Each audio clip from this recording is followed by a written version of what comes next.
Good day dear aspirants, എൻ്റെ പേര് ആതിര. ഏവർക്കും മാസ്റ്റർ കീ അക്കാഡമിയുടെ പുതിയൊരു ക്ലാസ്സിലേക്ക് സ്വാഗതം. അപ്പം നമുക്കറിയാം കമ്പനി ബോർഡ് LGSന്റെ എക്സാമിന് നോട്ടിഫിക്കേഷൻ വരാൻ പോവുകയാണ്. സോ നമുക്ക് അതിന് മുന്നേ കമ്പനി ബോർഡ് LGSൽ ഫിസിക്സുമായി ബന്ധപ്പെട്ട് ചോദിച്ചിട്ടുള്ള ക്വസ്റ്റ്യൻസും അത് റിലേറ്റഡ് ഫാക്ട്സും ഇന്നത്തെ ക്ലാസ്സിൽ പഠിച്ച് തീർക്കാം. Okay, so without any delay let's get started. ഒറ്റയാനെ തിരഞ്ഞെടുക്കുക. ആപേക്ഷിക സാന്ദ്രത, സ്ട്രെയിൻ, അപവർത്തനാങ്കം, മർദ്ദം. നല്ലൊരു ക്വസ്റ്റ്യൻ ആണ് ഇത്, എളുപ്പമാണ്. ഞാൻ നോക്കിയേ, ഇവിടെ ഒറ്റയാനെന്ന് പറയുന്നത് നമ്മുടെ മർദ്ദമാണ് കേട്ടോ. അതിന് കാരണം എന്ന് പറഞ്ഞാൽ ബാക്കിയുള്ള അളവുകൾക്കൊന്നും തന്നെ യൂണിറ്റ് ഇല്ല. നിങ്ങൾ നോക്കിക്കഴിഞ്ഞാൽ ബാക്കിയുള്ള ഒരു ക്വാണ്ടിറ്റിക്കും യൂണിറ്റ് ഇല്ല. നമുക്കത് നോക്കാം. ഫസ്റ്റ് വൺ ആപേക്ഷിക സാന്ദ്രതയാണ്. നമ്മൾ റിലേറ്റീവ് ഡെൻസിറ്റി എന്നൊക്കെ പറയുന്നത് അല്ലേ, ആപേക്ഷിക സാന്ദ്രത. അതായത് ഇപ്പൊ എനിക്കൊരു വസ്തുവിന്റെ സാന്ദ്രത ജലത്തിന്റെ സാന്ദ്രതയുമായി ചേർത്ത് ഞാൻ പറയുവാണെങ്കിൽ പറയാം അത് ആപേക്ഷിക സാന്ദ്രതയാണ്. അതായത് ഒരു വസ്തുവിന്റെ സാന്ദ്രതയെ നമ്മൾ എന്ത് ചെയ്യുന്നു, ജലത്തിന്റെ സാന്ദ്രതയുമായി ചേർത്ത് പറയുമ്പോൾ നമുക്ക് കിട്ടുന്ന ക്വാണ്ടിറ്റിയാണ് റിലേറ്റീവ് ഡെൻസിറ്റി അല്ലെങ്കിൽ ആപേക്ഷിക സാന്ദ്രത. അത് കണ്ടുപിടിക്കുന്നത് വസ്തുവിന്റെ സാന്ദ്രത ബൈ ജലത്തിന്റെ സാന്ദ്രത.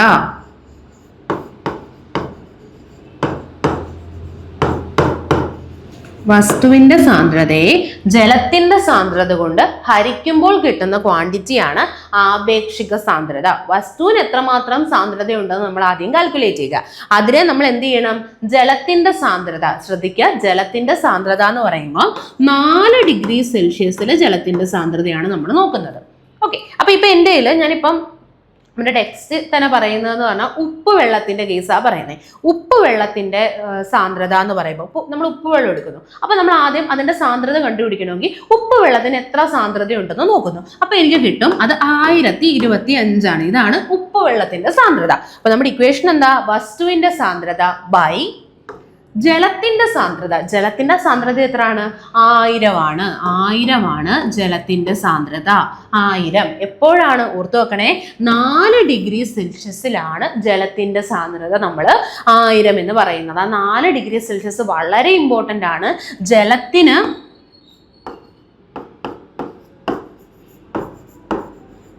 ഏറ്റവും കൂടുതൽ ഡെൻസിറ്റി, മാക്സിമം സാന്ദ്രതയുള്ള താപനിലയാണ് 4 ഡിഗ്രി സെൽഷ്യസ്. 4 ഡിഗ്രി സെൽഷ്യസിലാണ് ജലത്തിന് ഏറ്റവും കൂടുതൽ സാന്ദ്രതയുള്ളത്. ഏറ്റവും കൂടുതൽ ഡെൻസിറ്റി ഉള്ള പോയിന്റ് എന്ന് പറയുന്നത് എന്താണ്, 4 ഡിഗ്രി സെൽഷ്യസ് ആണ്. ഓക്കെ, സോ നമ്മൾ വസ്തുവിന്റെ സാന്ദ്രത എന്തുകൊണ്ട് ഹരിക്കണം, 4 ഡിഗ്രി സെൽഷ്യസിന്റെ ജലത്തിന്റെ സാന്ദ്രത കൊണ്ട് ഹരിക്കുമ്പോഴാണ് നമുക്ക് റിലേറ്റീവ് ഡെൻസിറ്റി കിട്ടുന്നത്. അപ്പൊ നമുക്ക് ഉപ്പുവെള്ളത്തിന്റെ റിലേറ്റീവ് ഡെൻസിറ്റി ഒന്ന് കണ്ടുപിടിക്കാം. 1025 ആണ് ഉപ്പുവെള്ളത്തിന്റെ സാന്ദ്രത. ജലത്തിന്റെ സാന്ദ്രത 1000. അപ്പൊ നിങ്ങൾക്കറിയാം 1000 കൊണ്ട് ഹരിക്കാൻ പറഞ്ഞാൽ 1000ത്തിന് എത്ര പൂജ്യം ഉണ്ടെന്ന് കൗണ്ട് ചെയ്യുക. 1 0 2 0 3 0, മൊത്തത്തിൽ 3 പൂജ്യം ഉണ്ട്. അപ്പൊ ആൻസറിൽ നിന്ന് എന്ത് ചെയ്താൽ മതി, 3 പോയിന്റ് മാറ്റി കുത്തിട്ടാൽ മതി. പോയിന്റ് ഇതാ ഇവിടെ നിന്ന് എണ്ണി തുടങ്ങണം. 1 2 3 3 പോയിന്റ് മാറ്റിതാ നമ്മൾ ഇവിടെ ഒരു കുത്തിടുന്നു. ഇവിടെ നമുക്ക് കുത്തിട്ടാൽ മതി. അപ്പൊ ആൻസർ 1.025 എന്ന് കിട്ടി. കാരണം 3 0 ആയിരുന്നു.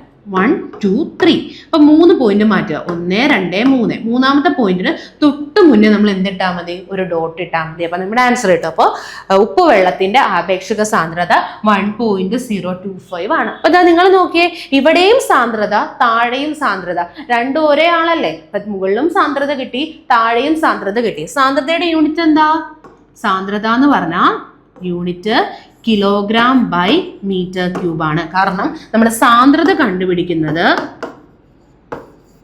ഒരു വസ്തുവിന്റെ പിണ്ഡം എത്രയുണ്ട് അതിനെ വ്യാപ്തം കൊണ്ട് ഹരിക്കുമ്പോഴാണ് സാന്ദ്രത കണ്ടുപിടിക്കുന്നത് അല്ലെ. ഒരു വസ്തുവിന്റെ സാന്ദ്രത കണ്ടുപിടിക്കാൻ അതിന് എത്രമാത്രം പിണ്ഡം ഉണ്ടെന്ന് നോക്കുക, എത്ര മാസം ഉണ്ടെന്ന് നമ്മൾ അളക്കുക.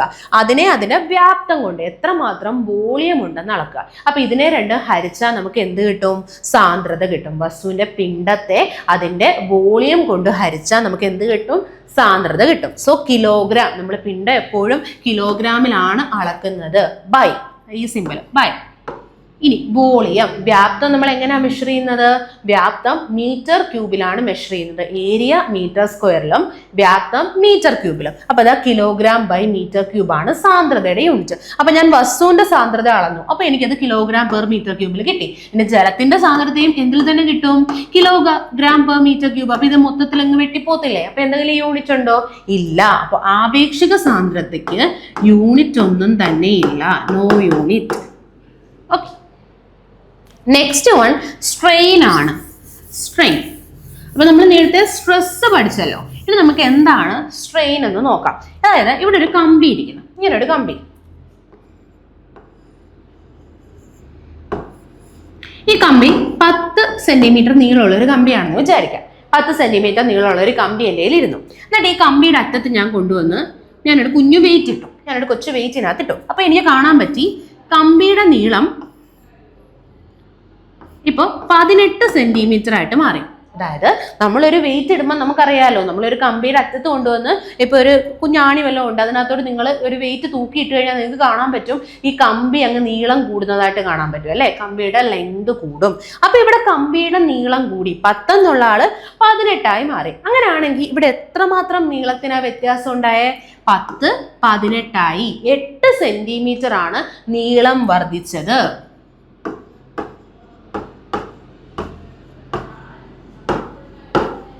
ഇവിടുത്തെ നീളവർദ്ധനവ് 8 സെന്റിമീറ്റർ ആണ്. 10ൽ നിന്നും 18 അതായത് 8 സെന്റിമീറ്റർ നീളം വർദ്ധിച്ചു. ഇതിന്റെ ആദ്യത്തെ നീളം എന്തായിരുന്നു? ഇതിന്റെ ഒറിജിനൽ നീളം എത്ര ആയിരുന്നു? 10 സെന്റിമീറ്റർ. ഇതിന്റെ ഒറിജിനൽ നീളം 10 സെന്റിമീറ്റർ.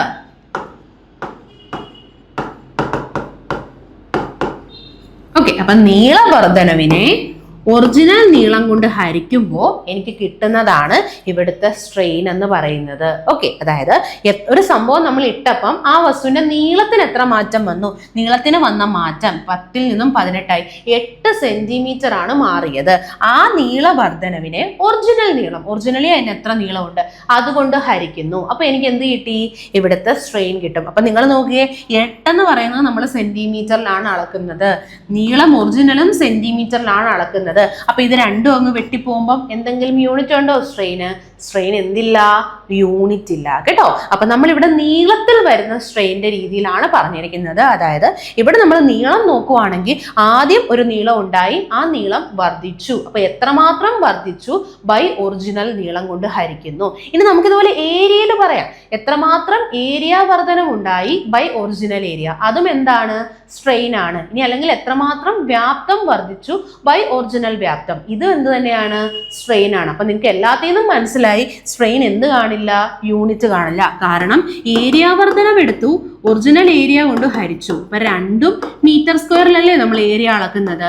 അപ്പൊ മീറ്റർ സ്ക്വയറും ക്യാൻസൽ ആയി. യൂണിറ്റ് ഉണ്ടോ? ഇല്ല.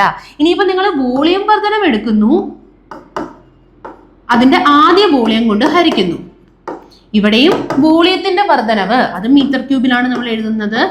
ആദ്യ വോളിയവും മീറ്റർ ക്യൂബ്. അപ്പൊ അതും വെട്ടി. അപ്പൊ അതിന് യൂണിറ്റ് ഉണ്ടോ? ഇല്ല. സോ സ്ട്രെയിനും എന്തില്ല? യൂണിറ്റ് ഇല്ല. ഓക്കെ, അടുത്തതാണ് അപവർത്തനാങ്കം. അപവർത്തനാങ്കത്തിന്റെ യൂണിറ്റ്, അപവർത്തനാങ്കം നമുക്ക് ഇക്വേഷൻ ഒന്ന് നോക്കാം. അപവർത്തനാങ്കം എന്ന് പറയുന്നത് നമ്മൾ കണ്ടുപിടിക്കുന്ന ഇക്വേഷൻ C/V ആണ്. അതായത് പ്രകാശത്തിന് ശൂന്യതയിലുള്ള വേഗത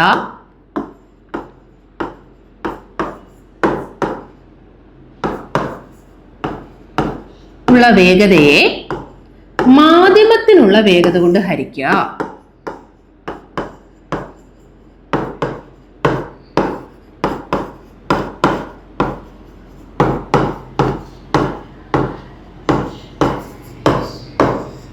ഓക്കെ, അതായത് പ്രകാശത്തിന് ശൂന്യതയിൽ എത്ര വേഗത ഉണ്ടെന്ന് നോക്കാം. നമ്മളിപ്പോൾ ഒരു പ്രകാശം എടുക്കുന്നു, പ്രകാശത്തിന് ശൂന്യതയിൽ എത്ര വേഗതയെന്ന് നോക്കാം.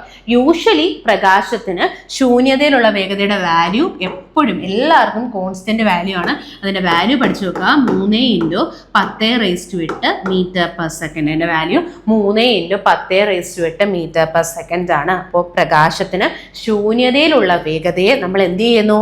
പ്രകാശത്തിന് മാധ്യമത്തിലുള്ള വേഗത കൊണ്ട് ഹരിക്കുന്നു. അപ്പൊ നമുക്ക് കിട്ടുന്ന ക്വാണ്ടിറ്റിയാണ് അപവർത്തനാങ്കം. പ്രകാശത്തിന്റെ ശൂന്യതയിലുള്ള വേഗത എത്രയാണെന്ന് നോക്കുക.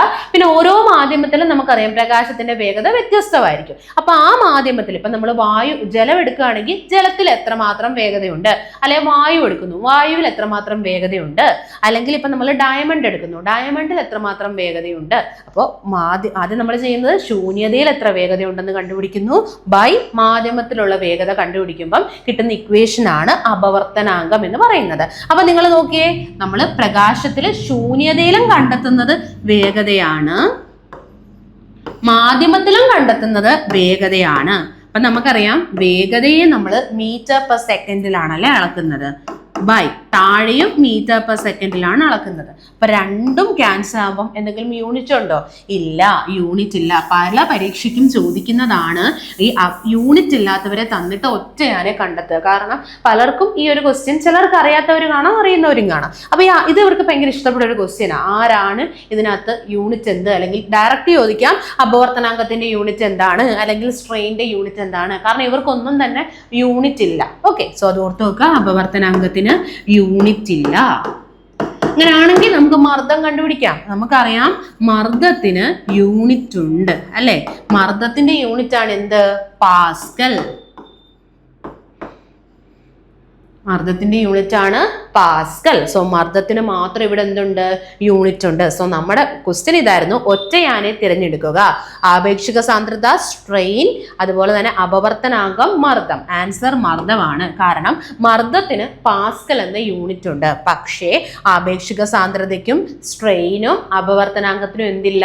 യൂണിറ്റ് ഇല്ല. അപ്പൊ ആ ഒരു കൂട്ടത്തിൽ ഒറ്റപ്പെട്ടു നിൽക്കുന്നത് നമ്മുടെ മർദ്ദമാണ്. ഓക്കെ ആണല്ലോ ഈ ക്വസ്റ്റ്യൻ. ഇനി നമുക്ക് അടുത്ത ക്വസ്റ്റ്യനിലോട്ട് മൂവ് ആവാം.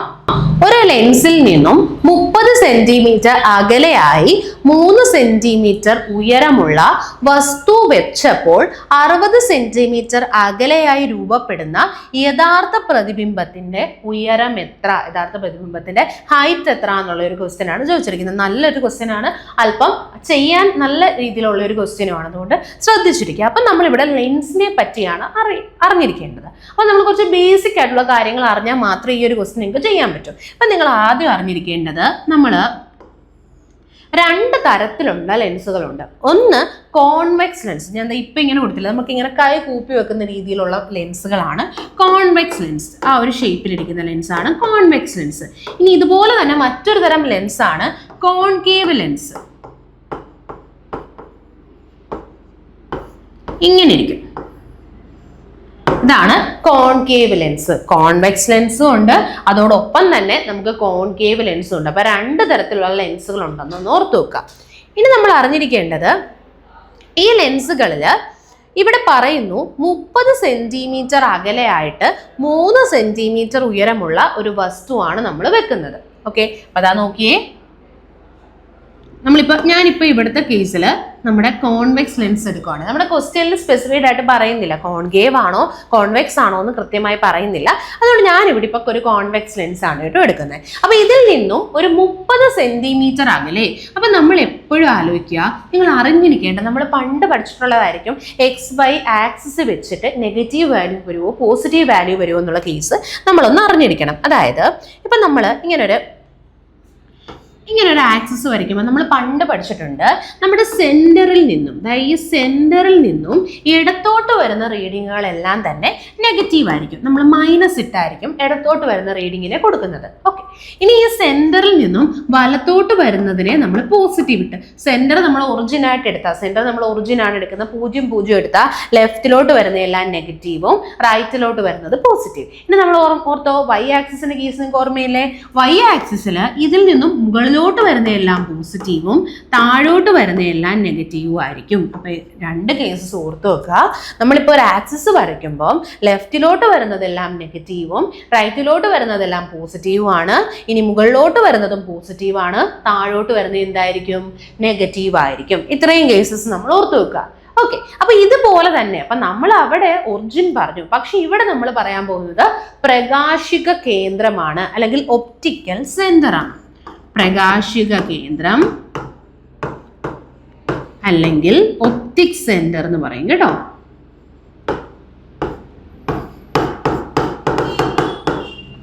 അതായത് നമ്മുടെ ലെൻസിന്റെ സെന്റർ പോയിന്റിനെ നമ്മൾ വിളിക്കുന്ന പേരാണ്. ഇപ്പൊ ഈ ലെൻസ് എടുക്കുകയാണെങ്കിൽ ഇതിന്റെ സെന്ററിൽ ഒരു പോയിന്റ് കാണില്ലേ, ഇതിനെ വിളിക്കുന്ന പേരാണ് ഒപ്റ്റിക് സെന്റർ അല്ലെങ്കിൽ പ്രകാശക കേന്ദ്രം. കോൺകേവിനും ഉണ്ട് ഇതുപോലൊരു സെന്റർ, രണ്ടും പ്രകാശക കേന്ദ്രമാണ്. അപ്പൊ നമുക്ക് ഈ ഒരു ലെൻസ് വെച്ച് വരച്ച് നോക്കിയാൽ നമുക്ക് മനസ്സിലാകും ഈ ഒപ്റ്റിക് സെന്ററിൽ നിന്നും ലെഫ്റ്റിലോട്ട് വരുന്ന റീഡിങ്സ് എല്ലാം തന്നെ നെഗറ്റീവും റൈറ്റിലോട്ട് വരുന്ന റീഡിങ്സ് എല്ലാം തന്നെ എന്തായിരിക്കും, പോസിറ്റീവ് ആയിരിക്കും. ലെഫ്റ്റിലോട്ട് വരുന്നത് നെഗറ്റീവാണ്, റൈറ്റിലോട്ട് വരുന്നത് പോസിറ്റീവാണ്. എന്നാൽ ഇനി അടുത്ത നോക്കിയേ, മുകളിലോട്ട് വരുന്നത് നമ്മൾ നേരത്തെ പറഞ്ഞു ഇവിടെ നിന്ന് മുകളിലോട്ടുള്ള എല്ലാം പോസിറ്റീവാണ്, താഴോട്ടുള്ളതെല്ലാം എന്തായിരിക്കും, നെഗറ്റീവ് ആയിരിക്കും.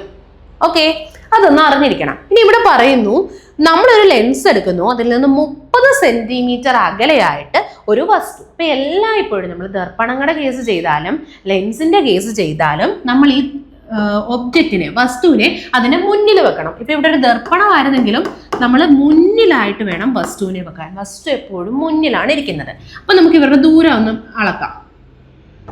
ഓക്കെ, വസ്തു നമ്മുടെ ദർപ്പണത്തിൽ നിന്നും 30 സെന്റിമീറ്റർ അകലെയാണ്. അപ്പൊ നമ്മൾ നോക്കിയേ, ഇവിടെ നിന്നും ഇത്രയും ദൂരം അകലെയല്ലേ. അപ്പൊ ഈ റീഡിങ് നിങ്ങൾ തന്നെ പറഞ്ഞേ, ഇത് ലെഫ്റ്റിലോട്ടുള്ള റീഡിംഗ് ആണ് അല്ലെ. ഒപ്റ്റിക് സെന്ററിൽ നിന്നും ലെഫ്റ്റിലാണ് നമ്മുടെ വസ്തു ഇരിക്കുന്നത്. ഇവിടാണ് നമ്മുടെ സെന്ററിൽ നിന്ന് നോക്കിയാൽ ലെഫ്റ്റിലാണ്, ഈ ഒരു പൊസിഷനിലാണ് നമ്മുടെ വസ്തു ഇരിക്കുന്നത്. അപ്പൊ ലെഫ്റ്റിലാണെങ്കിൽ നമ്മുടെ റീഡിങ് എന്തായിരിക്കണം, നെഗറ്റീവ് ആയിരിക്കണം. അപ്പൊ ഈ റീഡിങ് നെഗറ്റീവ് ആണ്. ഓക്കെ, റീഡിങ് നെഗറ്റീവ് ആണ്. ഇനി ഓർക്കുക, വസ്തുവിന്റെ ദൂരത്തെ നമ്മൾ റെപ്രസെന്റ് ചെയ്യുന്ന ലെറ്റർ ആണ് യു. യു വെച്ചാണ് വസ്തുവിന്റെ ദൂരം, അതായത് വസ്തുവിന്റെ ദൂരത്തെ എപ്പോഴും യു വെച്ച് വേണം റെപ്രസെന്റ് ചെയ്യാൻ. ഓക്കെ, ഇനി നോക്കിയേ, അതുപോലെ തന്നെ വസ്തുവിന് ഒരു ദൂരം ഉണ്ടെങ്കിൽ എന്തായാലും പ്രതിബിംബത്തിന്റെയും ഒരു ദൂരമില്ലേ. പ്രതിബിംബ ദൂരത്തെ നമ്മൾ വി കൊണ്ടും റെപ്രസെന്റ് ചെയ്യും. ഓർത്തു നോക്കണം, വസ്തുവിന്റെ ദൂരം നമ്മൾ യു കൊണ്ട്, വസ്തുവിന്റെ ദൂരത്തെ യു കൊണ്ട്, അങ്ങനാണെങ്കിൽ പ്രതിബിംബ ദൂരത്തെ നമ്മൾ വി കൊണ്ടും റെപ്രസെന്റ് ചെയ്യണം. വസ്തുവിന്റെ ദൂരത്തെ നമ്മൾ യു കൊണ്ടും പ്രതിബിംബത്തിന്റെ ദൂരത്തെ നമ്മൾ വി കൊണ്ടുമാണ് റെപ്രസെന്റ് ചെയ്യുന്നത്. ഓക്കെ, അപ്പൊ ഇവിടെ പറയുന്നു 3 സെന്റിമീറ്റർ ഉയരമുള്ള വസ്തുവാണ്. ഈ വസ്തുവിന്റെ നീളം നോക്കിക്കഴിഞ്ഞാൽ അത് 3 സെന്റിമീറ്റർ ആയിരിക്കും. ഇതിന്റെ ലെങ്ത്, നീളം എന്ന് പറയുന്നത് ഇത്രയും നമ്മൾ മെഷർ ചെയ്താൽ നമുക്ക് കിട്ടും, അത് 3 സെന്റിമീറ്റർ ആണ്. അപ്പൊ നിങ്ങൾ നോക്കിയേ, വസ്തു ഇങ്ങനല്ലേ ഇരിക്കുന്നേ, നമ്മൾ പറഞ്ഞു ഇങ്ങനായിരിക്കുന്നതെങ്കിൽ എന്താ കൊടുക്കണം, അതൊരു പോസിറ്റീവ് വാല്യൂ ആണ്. അപ്പൊ നീളം പോസിറ്റീവ് ആണ്, +3 ആണ്. ഓക്കെ, നീളത്തിന്റെ വാല്യൂ പോസിറ്റീവ് 3 ആണ്, +3 എന്ന് കിട്ടി. ഓക്കെ, അപ്പൊ യു നമുക്ക് കിട്ടി 30 - 30. വസ്തുവിന്റെ ഉയരം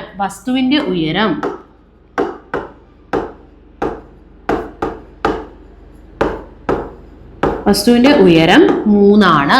യുവും കിട്ടി, വസ്തുവിന്റെ ഉയരവും കിട്ടി. ഇനി നമുക്ക് നോക്കിയേ, 60 സെന്റിമീറ്റർ അകലെയായി യഥാർത്ഥ പ്രതിബിംബം. ഓർത്തു നോക്കണേ, യഥാർത്ഥ പ്രതിബിംബമാണ്. അപ്പൊ ഓർത്തു നോക്കുക, യഥാർത്ഥ പ്രതിബിംബം, ലെൻസിന്റെ കേസിൽ യഥാർത്ഥ പ്രതിബിംബം ആണെങ്കിൽ ആ പ്രതിബിംബം ഉണ്ടാകുന്നത് ലെൻസിന്റെ അപ്പുറത്തായിരിക്കും. അതായത് വസ്തു നമ്മൾ ഇവിടെ വെച്ച പ്രതിബിംബം അപ്പുറത്തെ സൈഡിലാണ് ഫോം ചെയ്യുന്നത്. യഥാർത്ഥ പ്രതിബിംബം എപ്പോഴും ലെൻസിന്റെ കേസിൽ എതിർ സൈഡിലായിരിക്കും രൂപം കൊള്ളുന്നത്. അതായത് വസ്തുവിനെ നമ്മൾ ഇവിടെ വെച്ചാൽ ലെൻസിന്റെ അപ്പുറത്തെ സൈഡിലായിരിക്കും യഥാർത്ഥ പ്രതിബിംബം ഫോം ചെയ്യുന്നത്. അപ്പൊ നിങ്ങൾക്ക് ഞാൻ ഇന്നാള് പറഞ്ഞു തന്നു, യഥാർത്ഥമാണെങ്കിൽ നമ്മൾ പറഞ്ഞു യഥാർത്ഥ പ്രതിബിംബം എന്ന് വെച്ചാൽ നമ്മളൊരു സ്ക്രീൻ വെച്ചാൽ നമുക്ക് ആ സ്ക്രീനിൽ ആ പ്രതിബിംബത്തെ കിട്ടും. യഥാർത്ഥ പ്രതിബിംബം എപ്പോഴും തല തിരിഞ്ഞതാണ്. യഥാർത്ഥ പ്രതിബിംബം എന്തായിരിക്കും, തല തിരിഞ്ഞതായിരിക്കും. അപ്പൊ ഇതാ നമുക്ക് ഇവിടെ ഏകദേശം അങ്ങ് പോകും കേട്ടോ. 60 എന്ന് പറയുമ്പോൾ അല്പം കൂടി ദൂരമുണ്ട്. ഞാൻ അത്രയും നീട്ടി വരയ്ക്കുന്നില്ല, കുറച്ച് ചെറുതാക്കി വരയ്ക്കുകയാണ്, കാരണം അങ്ങ് പോയാൽ സ്ക്രീനിൽ കിട്ടില്ല. സോ ഇപ്പൊ ഇത്രയും അകലെ ഒരു 60 സെന്റിമീറ്റർ. അപ്പൊ അതാ നിങ്ങൾ നോക്കിയേ, 60 സെന്റിമീറ്റർ അകലെയാണ് നമുക്ക് പ്രതിബിംബം എന്ന് പറയുന്നത്. അപ്പൊ നിങ്ങൾ 60 എന്ന് പറഞ്ഞാൽ ഈ കേന്ദ്രത്തിൽ നിന്നും വേണം കേട്ടോ മെഷർ ചെയ്യാൻ. നമ്മുടെ പ്രകാശിക കേന്ദ്രത്തിൽ നിന്നും 60 സെന്റിമീറ്റർ അകലെയായി യഥാർത്ഥ പ്രതിബിംബം. ഞാൻ യഥാർത്ഥമായതുകൊണ്ടാണ് ഇങ്ങനെ തല തിരിഞ്ഞ് വരച്ചത്, കാരണം നമ്മൾ പഠിച്ചിട്ടുണ്ട് യഥാർത്ഥ പ്രതിബിംബം തല തിരിഞ്ഞതാണ്. ഞാൻ ഇവിടെ കൊണ്ടുവന്ന് വരച്ച എന്താ കാരണം, ലെൻസിന്റെ കേസിൽ യഥാർത്ഥ പ്രതിബിംബം നമ്മൾ വസ്തു എവിടെയാണോ വെക്കുന്നത് അതിന്റെ വിപരീത സ്ഥലത്തായിരിക്കും ഫോം ചെയ്യുന്നത്. അതായത് ആ ലെൻസിന്റെ അപ്പുറത്തെ സൈഡിലായിരിക്കും യഥാർത്ഥ പ്രതിബിംബം ഫോം ചെയ്യുന്നത്. യഥാർത്ഥമായതുകൊണ്ട് തല കീഴായിട്ട് വരച്ചു. ഇനി ഇവിടെ ശ്രദ്ധിച്ചേ, നമ്മൾ ഇവിടുത്തെ ഡിസ്റ്റൻസ് എന്ന് പറഞ്ഞാൽ ഇവിടെ പ്രകാശിക കേന്ദ്രത്തിൽ നിന്നും റൈറ്റിലേക്കാണ്. അപ്പൊ നേരത്തെ നമ്മൾ കണ്ടു പ്രകാശിക കേന്ദ്രത്തിൽ നിന്നും റൈറ്റിലാണ് ഉണ്ടാകുന്നതെങ്കിൽ വാല്യൂ പോസിറ്റീവ് ആയിരിക്കും. അപ്പൊ 60 എന്താണ്? +60 ആണ്. ഓക്കെ, അപ്പൊ ഈ 60 എന്താണ് ഒന്ന് ആലോചിച്ച് പറഞ്ഞേ. 60 എന്ന് പറയുന്നത് പ്രതിബിംബം ഫോം ചെയ്ത ദൂരമല്ലേ? വസ്തുവിന്റെ ദൂരം നമ്മൾ u കൊണ്ടും പ്രതിബിംബത്തിന്റെ ദൂരത്തെ നമ്മൾ എന്തുകൊണ്ടാണ്? v കൊണ്ടാണ്. അപ്പം vയുടെ വാല്യൂ നമുക്ക് +60 കിട്ടി, u കിട്ടി, v കിട്ടി. ഇനി നമ്മളോട് ചോദിച്ചിരിക്കുന്നത് പ്രതിബിംബം എത്ര ഉയരത്തിലാണ്? വസ്തുവിന്റെ ഉയരവും തന്നു, പ്രതിബിംബത്തിന്റെ ഉയരവും. അപ്പൊ ഇവിടെ നമ്മൾ ഒരു ടേം യൂസ് ചെയ്യണം, എങ്കിൽ മാത്രമേ നിങ്ങൾക്ക് അത് ചെയ്യാൻ പറ്റൂ. അപ്പൊ നമുക്ക് നോക്കാം ഏതാണ് ആ ടേം എന്ന് വെച്ചാൽ ആവർത്തനമാണ് കേട്ടോ. ആവർത്തനം.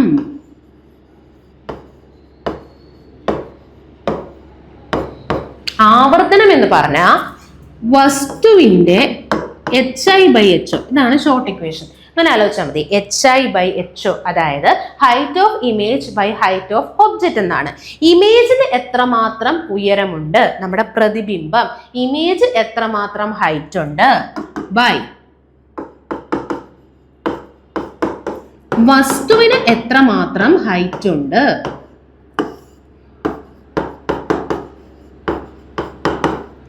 നമ്മുടെ വസ്തുവിന് എത്രമാത്രം ഹൈറ്റ് ഉണ്ടെന്ന് HO കൊണ്ട് റെപ്രസെന്റ് ചെയ്യുന്നു. ഇമേജിന് എത്രമാത്രം ഹൈറ്റ് ഉള്ളത് HI കൊണ്ട് റെപ്രസെന്റ് ചെയ്യുന്നു. സോ ആവർത്തനം അല്ലെങ്കിൽ മാഗ്നിഫിക്കേഷൻ എന്നാണ് ഇംഗ്ലീഷ് ടേം. ആവർത്തനം എന്ന് പറയുന്നത് HI/HO ആണ്. അതായത് പ്രതിബിംബത്തിന് എത്രമാത്രം ഉയരമുണ്ട് ബൈ ഒബ്ജക്റ്റിന്, വസ്തുവിന് എത്രമാത്രം ഉയരമുണ്ട്. ഇതാണ് ആവർത്തനം. അപ്പൊ നമുക്ക് ഇങ്ങനെ എഴുതാം, ആവർത്തനം എന്ന് പറയുന്നത് പ്രതിബിംബത്തിന്റെ ഉയരം ബൈ വസ്തുവിന്റെ ഉയരം. ഇനി നമ്മൾ മറ്റൊരു ഇക്വേഷനും യൂസ് ചെയ്യും. ലെൻസിന്റെ കേസിൽ ആവർത്തനം കണ്ടുപിടിക്കുന്ന ഇക്വേഷനാണ് v/u. v എന്താ നമ്മൾ നേരത്തെ പറഞ്ഞു, പ്രതിബിംബം എത്രമാത്രം ദൂരെയാണ് ഫോം ചെയ്യുന്നത് ബൈ u എന്ന് പറഞ്ഞാൽ എന്താ? വസ്തുവിന്റെ ദൂരം. സോ v/u ചെയ്താലും നമുക്ക് എന്താണ് കിട്ടുന്നത്? മാഗ്നിഫിക്കേഷൻ ആണ് കിട്ടുന്നത്. അപ്പൊ മാഗ്നിഫിക്കേഷന് 2 ഇക്വേഷൻ ഉണ്ട്. ഇത് എല്ലാത്തിലും നമ്മൾ യൂസ് ചെയ്യുന്ന ബേസിക് ഇക്വേഷൻ ആണ് കേട്ടോ. HI/HO എന്നുള്ളത് നമ്മൾ എല്ലാത്തിലും ഉപയോഗിക്കുന്ന ബേസിക് ഇക്വേഷൻ ആണ്. മിററിലും ലെൻസിലും നമ്മൾ ഉപയോഗിക്കുന്ന ബേസിക് ഇക്വേഷൻ ആണ് HI/HO. പക്ഷേ ലെൻസിൽ മാത്രം യൂസ് ചെയ്യുന്ന ഒരു ഇക്വേഷൻ ആണ് v/u. തിരിയല്ല, ലെൻസിൽ ആവർത്തനത്തിന്റെ ഇക്വേഷൻ v/u ആണ്. ഓക്കെ, ഇനി ഈ 2 ഇക്വേഷനും നമുക്കൊന്ന് ഇക്വേറ്റ് ചെയ്ത് നോക്കാം. കാരണം രണ്ടും ആവർത്തനമല്ലേ. ഒന്നെങ്കിൽ നമ്മൾ എന്ത് ചെയ്താൽ മതി, ഇമേജിന് എത്രമാത്രം, ആ പ്രതിബിംബത്തിന് എത്ര ഉയരമുണ്ട് ബൈ വസ്തുവിന്റെ ഉയരം, അല്ലെങ്കിൽ നമുക്ക് v/u വെച്ച്. അപ്പൊ 2 ഇക്വേഷനും നമുക്ക് ഒരുമിച്ച് എഴുതിയാലും കറക്റ്റ് അല്ലേ കിട്ടുന്നത്? HI/HO equals v/u. രണ്ടും കൂടെ നമുക്ക് ഇക്വേറ്റ് ചെയ്യാം.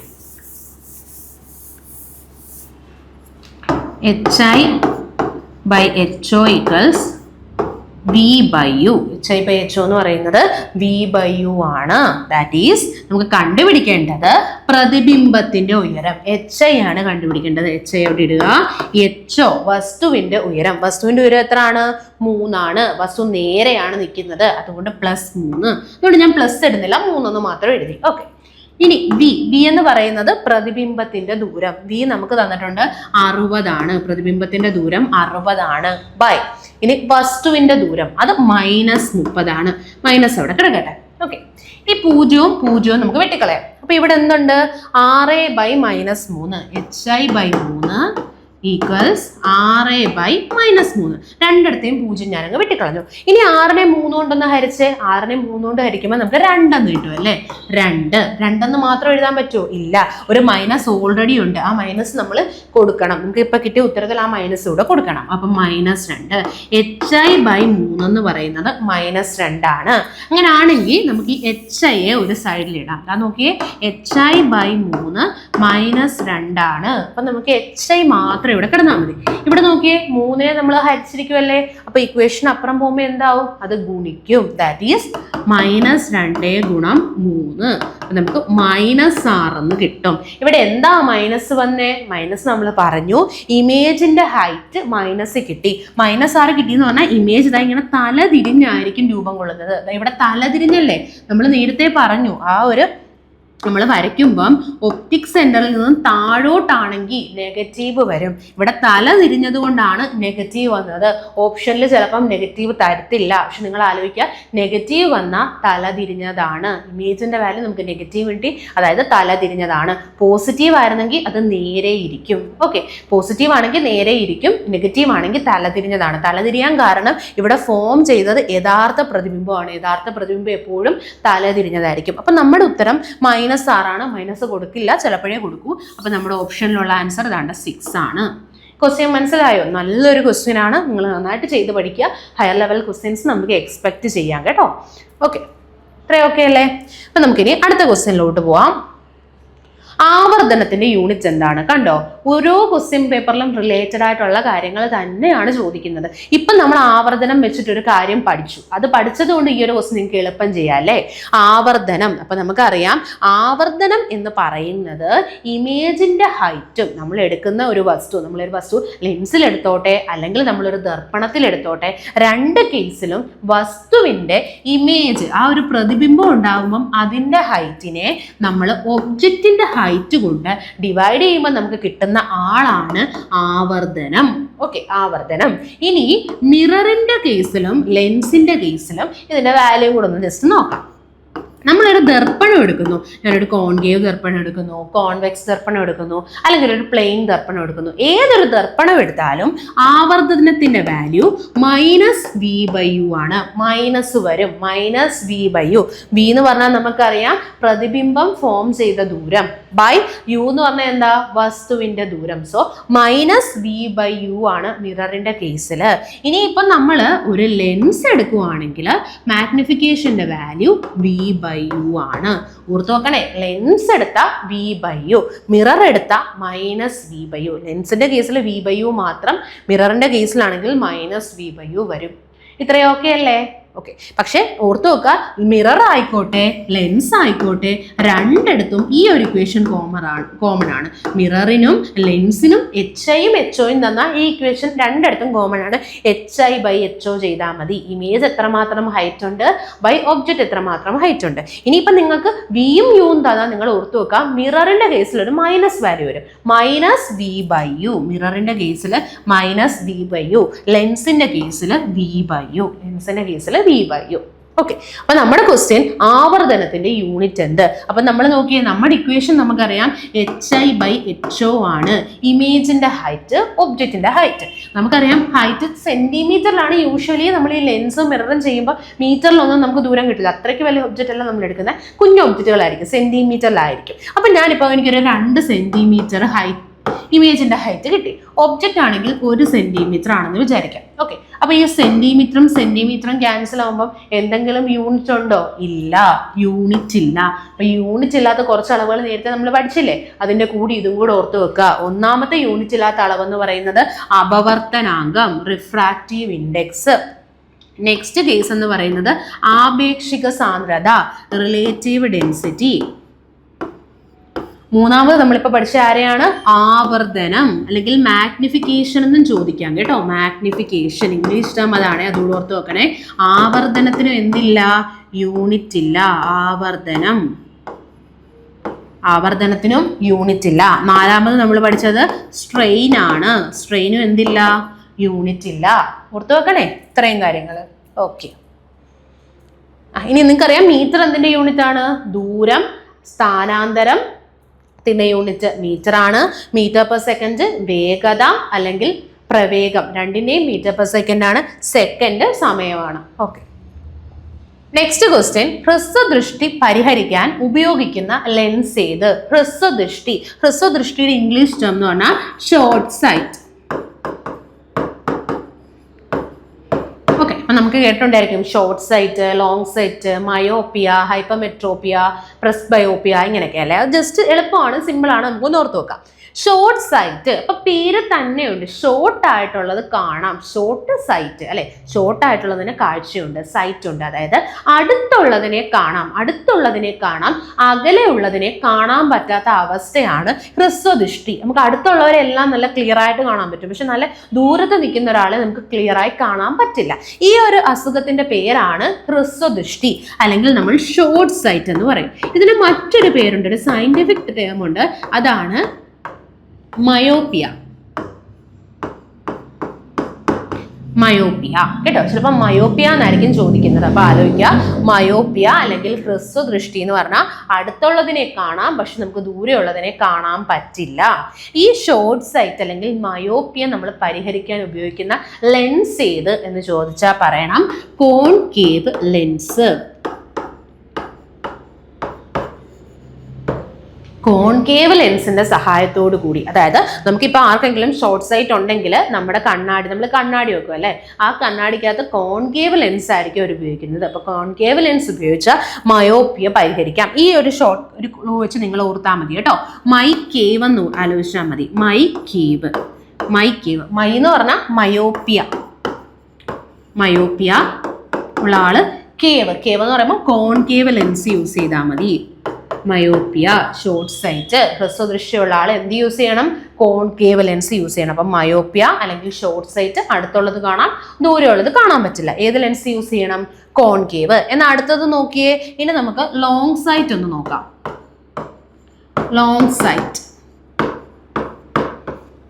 സൈറ്റ് എന്ന് പറഞ്ഞാൽ പേര് തന്നെയുണ്ട്, ദൂരെയുള്ളത് നല്ല കൃത്യമായിട്ട് കാണാൻ പറ്റും, പക്ഷെ അടുത്തുള്ളവരെ എന്ത് ചെയ്യാൻ പറ്റില്ല?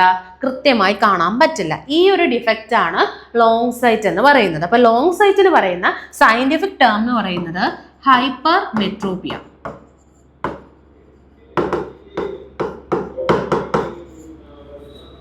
ലോങ് സൈറ്റ് എന്ന് പറയുന്നത് ഹൈപ്പർ മെട്രോപ്പിയ ആണ്, അതായത് ദൂരെയുള്ളത് കാണാം, അടുത്തുള്ളത് കാണാൻ പറ്റില്ല. അപ്പം നമ്മളിപ്പോൾ ഓൾറെഡി കോൺകേവ് പറഞ്ഞു, അപ്പൊ അടുത്ത ആളുടെ ആൻസർ എന്തായിരിക്കും? യെസ്, കോൺവെക്സ് ആണ് കേട്ടോ. ലോങ് സൈറ്റ് അല്ലെങ്കിൽ ഹൈപ്പർ മെട്രോപ്പിയ ഉള്ള ആൾക്ക് കോൺവെക്സ് ലെൻസ് ആണ് ഉപയോഗിക്കുന്നത്. കോൺവെക്സ് ലെൻസ്, ലോങ് സൈറ്റ് അല്ലെങ്കിൽ ഹൈപ്പർ മെട്രോപ്പിയ ഉള്ള ഒരാൾ ഏത് ലെൻസ് യൂസ് ചെയ്താൽ മതി? കോൺവെക്സ് ലെൻസ് യൂസ് ചെയ്താൽ ഈ ഒരു ഡിഫക്റ്റ് ഇല്ലാതാക്കാൻ പറ്റും. ഇനി അടുത്തത് നോക്കിയേ, ബൈഫോക്കൽ ലെൻസ്. ഓപ്ഷനിലുള്ളതും കൂടെ നമുക്കൊന്ന് നോക്കാം.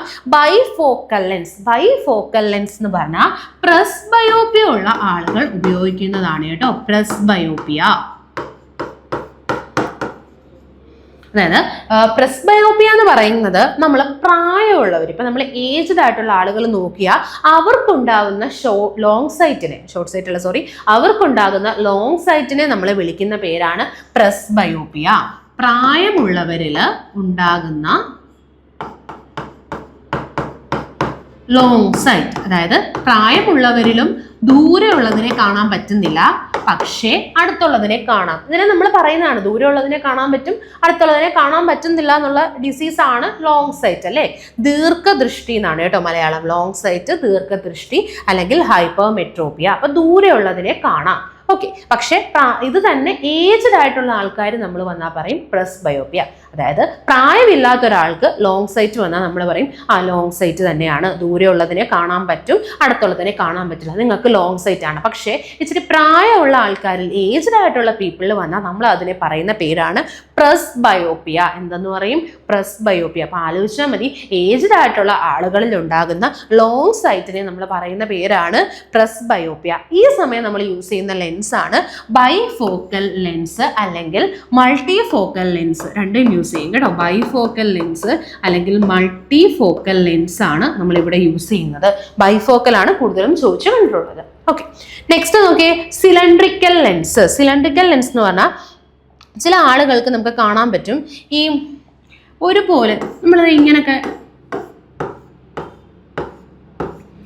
ക്രോസ് നമ്മൾ കണ്ടിട്ടില്ല, ഇങ്ങനത്തെ ക്രോസ് വയറുകൾ, ഗോസ് എന്നൊക്കെ നമ്മൾ പറയും. അപ്പൊ ചില ആളുകൾക്ക് ഒരേ സമയം ഈ നീളത്തിലുള്ള വരയും കുറുകെയുള്ള വരയും കാണാൻ പറ്റില്ല. അതായത് ഈ അസ്റ്റിഗ്മാറ്റിസം ഉള്ള ഒരാൾ ഇത് നോക്കിയാൽ അയാൾ ഒന്നെങ്കിൽ ഇങ്ങനെയുള്ള വര മാത്രമാണ് കാണുന്നത്, അല്ലെങ്കിൽ ഇങ്ങനെ നേരെയുള്ള വര മാത്രമേ കാണൂ. അല്ലാതെ അയാൾക്ക് ഇത്തരത്തിൽ രണ്ട് വരകളെയും ഒരുമിച്ച് കാണാൻ പറ്റില്ല. ഇത്തരത്തിലുള്ള ഡിഫക്റ്റിനെയാണ് നമ്മൾ വിളിക്കുന്നത് അസ്റ്റിഗ്മാറ്റിസം. അതായത് ഒരേ സമയം നീളമുള്ള വരകളെയും കുറുകെയുള്ള വരകളെയും കാണാൻ പറ്റാത്ത അവസ്ഥ, കണ്ണിനുണ്ടാകുന്ന ഒരു ഡിഫക്റ്റ് ആണ് അസ്റ്റിഗ്മാറ്റിസം. നമുക്ക് ഇങ്ങനെ ലൈൻ നോക്കുവാണെങ്കിൽ ഒന്നെങ്കിൽ അവർക്ക് നേരെയുള്ള ലൈൻ മാത്രം കാണാൻ പറ്റൂ, അല്ലെങ്കിൽ കുറുകെയുള്ള ലൈൻ മാത്രമേ കാണാൻ പറ്റൂ, അല്ലാതെ രണ്ട് സമയം ഒരുപോലെ കാണാൻ പറ്റില്ല. അപ്പൊ ഇങ്ങനെയൊക്കെ ഫോം ചെയ്യുന്നവർക്ക് കാണാനേ പറ്റില്ല. ഇങ്ങനെ നടുക്കുക ഇങ്ങനെ ഒരു സമചതുരമൊക്കെ ഫോം ചെയ്യുന്നവർക്ക് എന്ത് ചെയ്യാൻ പറ്റില്ല, കാണാൻ പറ്റില്ല. അപ്പൊ ഇത്തരത്തിലുണ്ടാവുന്ന ഡിഫക്റ്റ് ആണ് അസ്റ്റിഗ്മാറ്റിസം. അസ്റ്റിഗ്മാറ്റിസം ഉള്ളവർ വെക്കുന്ന ലെൻസാണ് സിലിണ്ട്രിക്കൽ ലെൻസ്. അസ്റ്റിഗ്മാറ്റിസത്തിന് പരിഹാരമായിട്ട് പറയുന്ന ലെൻസാണ് സിലിണ്ട്രിക്കൽ ലെൻസ്. ഇത്രയും ക്വസ്റ്റ്യൻ ഓക്കെ ആയാലോ? അപ്പൊ നമ്മുടെ ക്വസ്റ്റ്യൻ എന്തായിരുന്നു? ഹ്രസ്വദൃഷ്ടി, ഷോർട്ട് സൈറ്റ്. കോഡ് എന്താ? മയോപ്പിയ, മൈക്കേവ് അല്ലെ, മൈക്കേവ്. മയോപ്പിയ ഉള്ളവർ വെക്കുന്ന ലെൻസ് ഏതാണ്? കോൺകേവ് ലെൻസ് ആണ്. മയോപ്പിയ ഉള്ളവർ വെക്കുന്നത് കോൺകേവ് ലെൻസ്. അടുത്തത് നോക്കിയേ, പച്ചയും ചുവപ്പും ചേർന്നാൽ ലഭിക്കുന്ന ദ്വിതീയ വർണ്ണം ഏത്? പഴയ സെറ്റ് ഒരു ക്വസ്റ്റ്യൻ ആണ്, പണ്ട് എപ്പോഴും ചോദിച്ചു കണ്ടുള്ളതാണ്. നമുക്ക് ജസ്റ്റ് ഒന്ന് ഓർത്തു വെക്കാം. അപ്പൊ നമ്മൾ ഇത് ഇങ്ങനെ ദ്വിതീയ വർണ്ണങ്ങളും പ്രാഥമിക വർണ്ണങ്ങളും വെച്ചിട്ട് ഒരു കോഡുണ്ട്, നിങ്ങൾക്ക് അറിയാമെന്ന് തോന്നുന്നു. ജോർജ് രണ്ടാമന്റെ ഭാര്യ യമുനയിൽ മുങ്ങിച്ചത്തു. അതാണ് അതിന്റെ കോഡ്. യമുനയിൽ മുങ്ങിച്ചത്തു കേട്ടിട്ടുണ്ടായിരിക്കും. ജോർജ് രണ്ടാമന്റെ ഭാര്യ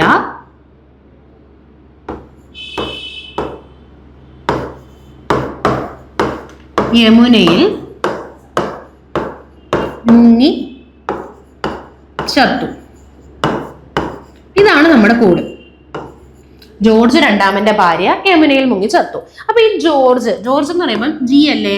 ജോർജ് രണ്ടാമൻ ഭാര്യ ബി. അപ്പൊ നമ്മൾ ഇതൊരു ട്രയാങ്കിൾ പോലെ എഴുതണം. ആദ്യം ജോർജ് രണ്ടാമൻ ഭാര്യ, ഓർഡർ കറക്റ്റ് ആയിട്ട് എഴുതണം കേട്ടോ. ജോർജ് രണ്ടാമൻ ഭാര്യ, ഇതിപ്പോ ഒരു ട്രയാങ്കിൾ പോലെ ആയില്ലേ? ഇനി ഇവരുടെ നടുക്ക് അടുത്ത ലെറ്റേഴ്സിന് എഴുതണം. അതായത് യമുന, യമുന എന്ന് പറഞ്ഞാൽ ജോർജിന്റെയും രണ്ടാമന്റെയും ഇടയിൽ വരും. മുങ്ങി ചത്തു സി. അപ്പൊ ജോർജ് രണ്ടാമൻ ഭാര്യ എന്നുള്ളത് നമ്മളിതാ ഇങ്ങനെ ഒരു ട്രയാങ്കിൾ പോലെ എഴുതി. ജോർജ് രണ്ടാമൻ ഭാര്യ, ബാക്കിയുള്ളത് ഇവരുടെ സെന്ററിൽ എഴുതണം. യമുന മുങ്ങി ചത്തു. ഇനി എളുപ്പമാണ്. നമ്മുടെ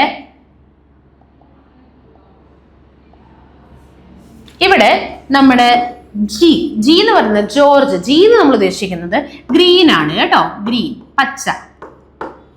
ആർ എന്നുള്ളത് റെഡ് ആണ്. ഡി എന്ന് പറയുന്നത് എന്താ? ബ്ലൂ ആണ് അല്ലെ, ബ്ലൂ. അപ്പൊ ഇവര് മൂന്നും നമുക്കറിയാം, നീല, പച്ച, ചുവപ്പ്. ഇത് മൂന്നും എന്താണ്? പ്രാഥമിക വർണ്ണങ്ങളാണ് അല്ലെ. അപ്പൊ ഈ മൂന്ന് പ്രാഥമിക വർണ്ണങ്ങൾ കൂടിച്ചേരുമ്പം എന്തുണ്ടാവും എന്ന ഓർഡറാണ് നമ്മൾ ഇവിടെ എഴുതിയേക്കുന്നത്. ഗ്രീനും റെഡും ചേർന്ന നമുക്ക് പച്ചയും ചുവപ്പും ചേർന്നാൽ നമുക്ക് കിട്ടുന്നത് ഇതിന്റെ അടുത്തുള്ള ആളെ റെപ്രസെന്റ് ചെയ്യണം. അതായത് നമ്മൾ ഈ ബോക്സിൽ എഴുതുമ്പോൾ ഇവരുടെ രണ്ടുപേരുടെയും ഇടയിൽ കിടക്കുന്ന ലെറ്റർ ഏതാ? വൈ അല്ലേ. സോ ഗ്രീനും റെഡും ചേരുമ്പോൾ നമുക്ക് കിട്ടുന്ന ആളാണ് ഈ വൈ എന്ന് പറയുന്നത്, അതായത് യെല്ലോ. ഓക്കെ, ഗ്രീനും റെഡും കൂടെ ചേരുമ്പോൾ നമുക്ക് എന്ത് കളർ കിട്ടും? യെല്ലോ കളർ, മഞ്ഞ നിറമാണ് കിട്ടുന്നത്. അടുത്ത നോക്കിയേ, ബ്ലൂവും റെഡും. അപ്പൊ അവരുടെ ഇടയിൽ ഒരു പ്ലസ് കൊടുക്കുക. അതിന്റെ ഫ്രണ്ടിൽ കിടക്കുന്ന ആളെ അങ്ങ് എഴുതിയാൽ മതി. ബ്ലൂവും റെഡും, നീലയും ചുവപ്പും കൂടെ ചേരുമ്പോൾ നമുക്ക് എം ആണ് കിട്ടുന്നത്. എം എന്ന് ഉദ്ദേശിക്കുന്നത് മജന്തയാണ് കേട്ടോ. മജന്ത എന്ന ദ്വിതീയ വർണ്ണം. അപ്പൊ ദ്വിതീയ വർണ്ണങ്ങൾ ഇതിൽ നിന്ന് നിങ്ങൾക്ക് പഠിക്കാൻ പറ്റും, പ്രാഥമിക വർണ്ണങ്ങളും ഇതിൽ നിന്ന് പഠിക്കാൻ പറ്റും. അടുത്തത് നോക്കിയേ, ഗ്രീനും ബ്ലൂവും പച്ചയും നീലയും കൂടെ ചേരുമ്പം നമുക്ക് കിട്ടുന്നതാണ് സിയാൻ. സിയാൻ എന്ന നിറം, സിയാൻ. അപ്പൊ ഇതാ നോക്കിയേ, ഗ്രീൻ, റെഡ്, ബ്ലൂ. ജോർജ് രണ്ടാമന്റെ ഭാര്യ, ഗ്രീൻ, റെഡ്, ബ്ലൂ. ഇത് മൂന്നും എന്താണ്? പ്രാഥമിക വർണ്ണങ്ങളാണ്. പച്ച, നീല, ചുവപ്പ് പ്രാഥമിക വർണ്ണമാണ്. ഇനി പച്ചയും ചുവപ്പും ഗ്രീനും റെഡും കൂടെ ചേർന്നാൽ നമുക്ക് കിട്ടുന്ന ദ്വിതീയ വർണ്ണമാണ്, സെക്കൻഡറി കളറാണ് യെല്ലോ. ഓക്കെ, അടുത്തത് നീലയും അതുപോലെ തന്നെ ചുവപ്പും ചേർന്നാൽ കിട്ടുന്ന ദ്വിതീയ വർണ്ണമാണ് മജന്ത. ഇനി അടുത്ത നോക്കിയേ, നീലയും പച്ചയും കൂടെ ചേർന്നാൽ കിട്ടുന്ന ദ്വിതീയ വർണ്ണമാണ് സിയാൻ. അപ്പൊ ഏതൊക്കെയാണ് ദ്വിതീയ വർണ്ണം എന്ന് നമുക്ക് കിട്ടി? മഞ്ഞ, മജന്ത, സിയാൻ ആണ് ദ്വിതീയ വർണ്ണം. ഓക്കെ, അപ്പൊ പ്രാഥമിക വർണ്ണവും കിട്ടി, ദ്വിതീയ വർണ്ണവും കിട്ടി. ഇനി നമ്മുടെ ക്വസ്റ്റ്യനിലോട്ട് നോക്കിയേ, പച്ചയും ചുവപ്പും ചേർന്നാൽ, പച്ചയും ഗ്രീനും റെഡും ചേർന്നാൽ, അപ്പൊ അവരുടെ ഇടയിൽ പ്ലസ് സിമ്പിൾ ഇട്ട് കൊടുക്കുക. അതിന്റെ അടുത്ത് കിടക്കുന്ന വൈ അല്ലേ, യെല്ലോ, മഞ്ഞയായിരിക്കും നമുക്ക് കിട്ടുന്നത്. ഓക്കെ, അപ്പൊ ഇത്രയും ക്വസ്റ്റ്യൻ ഓക്കെ ആയല്ലോ.